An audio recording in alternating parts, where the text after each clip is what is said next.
महाराष्ट्र की राजनीति में क्या उद्धव ठाकरे की वापसी होगी? क्या उनकी पार्टी का ही महापौर बनेगा?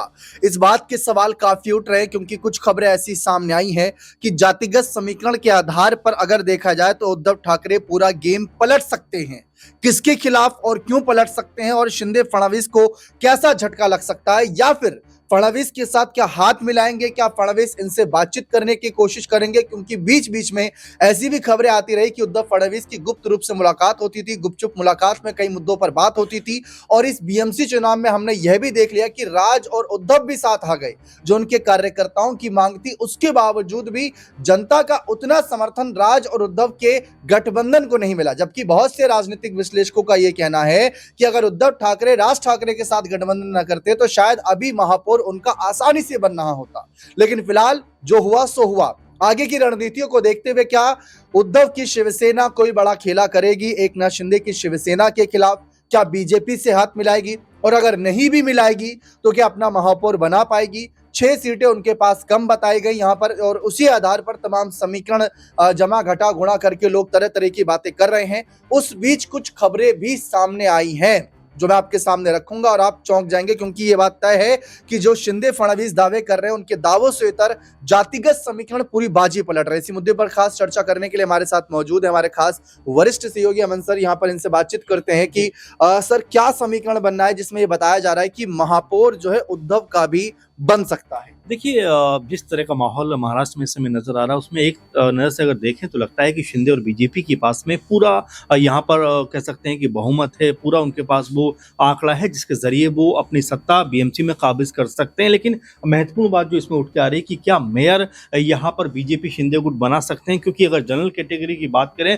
तो बीते जो कह सकते हैं कि सत्ता पे काबिज थे जनरल कैटेगरी से, तो ऐसे में इस बार जो बदला गया है उसमें आप देखेंगे जो निकल कर आता है इसका प्रारूप, उसमें एससी, ओबीसी और एसटी कैटेगरी के जो लोग हैं उनको यहाँ पर मौका मिल सकता है। यानी कि जो लॉटरी सिस्टम 22 जनवरी को होने वाला है उसमें एसटी, एससी और साथ में ओबीसी के जो पार्षद हैं, कैंडिडेट हैं, उनको ही यहाँ पर मौका मिलता हुआ दिखाई पड़ सकता है। अब समीकरण यहाँ पर जो बात आप करें दीपक, उसमें अगर हम देखें तो बीजेपी और शिंदे गुट के पास में एससी और ओबीसी कैटेगरी के पार्षद हैं, तो यहाँ पर उनको अपना मेयर बनाने में कोई दिक्कत तकलीफ नहीं होगी। लेकिन असल जो मसला फंसा हुआ है कि अगर यहाँ पर एसटी का कोई एसटी के हिस्से में ये पद जाता है तो यहाँ पर बीजेपी के लिए बड़ी मुश्किल हो सकती है, शिंदे गुट के लिए बड़ी मुश्किल हो सकती है, क्योंकि एसटी कैटेगरी के जो दोनों पार्षद जीत के आए हैं वो उद्धव गुट के यहाँ पर दिखाई पड़ते हैं। और ये अपने आप में एक बड़ा मामला बन जाता है, क्योंकि यहाँ पर वार्ड नंबर 53 से जितेंद्र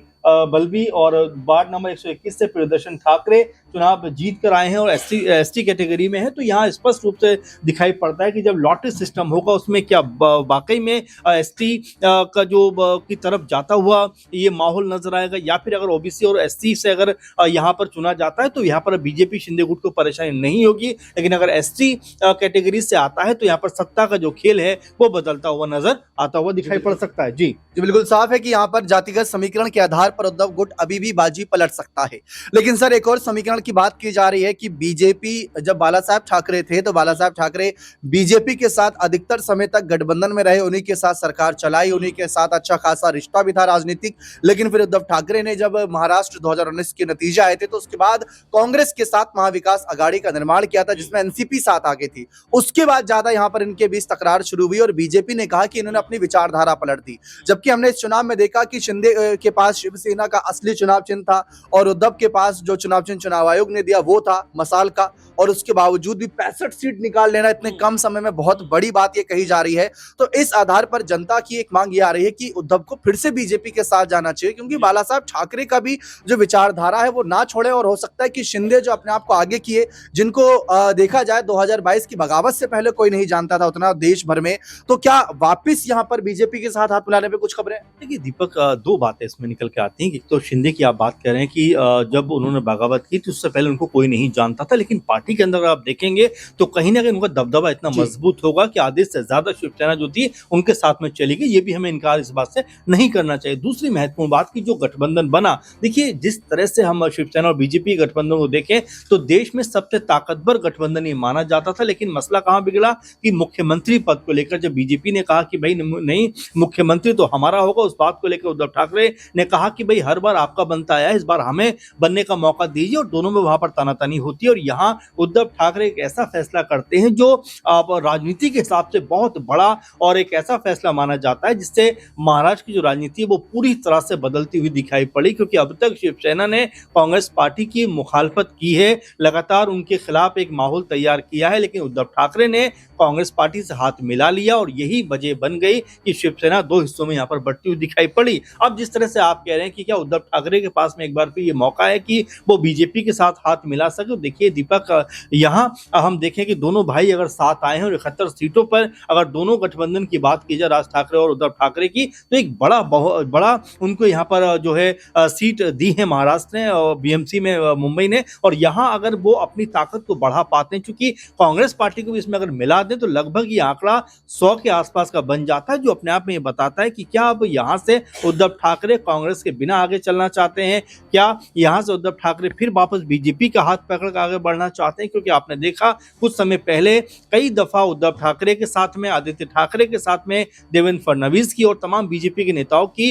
गुप्त रूप से मीटिंग भी हो चुकी है। तो क्या ये उसी का एक ताना बाना बनता हुआ दिखाई पड़ रहा है कि शिंदे जिनको बीजेपी का साथ मिलने के बावजूद भी महज 29 सीटें मिलती हैं, जबकि उनके पास में चुनाव चिन्ह भी था।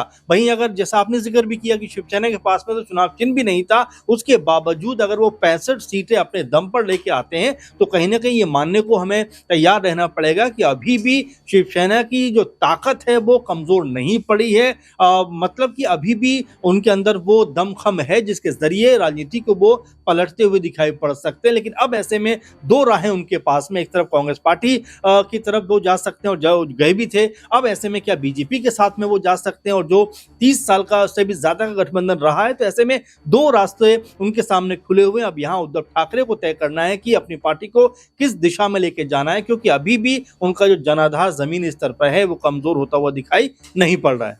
बिल्कुल साफ है, लेकिन महाराष्ट्र की राजनीति में शिंदे का कद अब कितना बचा है ये आप भी देख रहे हैं, हम भी देख रहे हैं। लेकिन फिलहाल संजय राउत इस मामले पर लगातार बयानबाजी किए जा रहे हैं, एक के बाद एक ऐसे बयान दे रहे हैं जिसकी वजह से सस्पेंस बढ़ता जा रहा है। महाराष्ट्र की राजनीति में महापौर किसका होगा ये बहुत बड़ा सस्पेंस बन चुका है। लेकिन नो डाउट उद्धव ठाकरे हारे नहीं हैं। यहाँ पर जिस तरीके से उन्होंने जो आंकड़ा हासिल किया वो कहा जा सकता है कि बिना सिंबल के, बिना असली शिवसेना के बहुत काबिलिय तारीफ है। और बीजेपी भी यही देख रही होगी, क्योंकि बीजेपी को पहले भी हार का स्वाद चखा चुके हैं उद्धव ठाकरे। लोकसभा चुनाव में महाराष्ट्र में 48 लोकसभा की सीटें हैं जिसमें से बीजेपी को बहुत कम मिली थी, जबकि उद्धव ठाकरे, कांग्रेस और जो एनसीपी शरद पवार की थी उन्होंने बहुत अच्छा खेला करा था। सबको उम्मीद थी कि विधानसभा चुनाव में भी खेल होगा, लेकिन वहां पर वोट चोरी जैसे आरोप लगाने इन्होंने फिर शुरू कर दिए थे। लेकिन फिलहाल महापौर किसका बनेगा ये स्थिति बहुत जल्द साफ होती नजर आएगी, क्योंकि बीजेपी के राष्ट्रीय अध्यक्ष की ताजपोशी को लेकर तमाम खबरें आप देख रहे हैं, वहां पर सभी बीजेपी नेता व्यस्त हैं। लेकिन इस बीच महापौर की स्थिति जल्द साफ होती नजर आएगी। बने रहें चैनल के साथ, बहुत बहुत शुक्रिया।